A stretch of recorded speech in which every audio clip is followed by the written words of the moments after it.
Hello everybody and welcome back to another video. In this video I'm going to show you how you can sell vehicles in OpenTTD.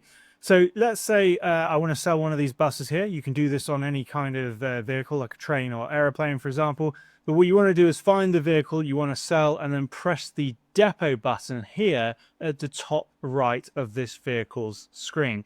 Now what that will do is that will send the bus to the nearest available depot, which is now entered. You can see that here, that we currently have the bus in the depot. And if I want to sell it, all I need to do is select the bus, drag it over here, and that will then sell the bus. So you can see that I've just made £3,000.